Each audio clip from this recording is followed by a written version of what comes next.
মারওয়া খাতুন জিন্দাবাদ, চশমার ছবি জিন্দাবাদ, 5 নং ওয়ার্ড জিন্দাবাদ, 5 নং ওয়ার্ড জিন্দাবাদ, মারওয়া খাতুন জিন্দাবাদ, চশমার ছবি জিন্দাবাদ, মারওয়া খাতুন জিন্দাবাদ, চশমার ছবি জিন্দাবাদ, মারওয়া খাতুন জিন্দাবাদ। প্ৰাৰ্থীগৰাকী আমাৰ ভাই বোৱাৰী হয়। ঘটনা হৈছে আমি নগাবান্ধা 5 নং ৱাৰ্ডত প্ৰতিদ্বন্দ্বিতা কৰিছোঁ দমকলৰ ছবিত।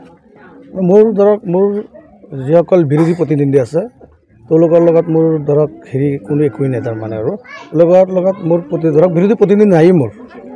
মই 85 বা 80 ভিতৰত তাৰমানে 1735টা ভোট আছে। মোৰ আশা যে 85% মই কৰিম।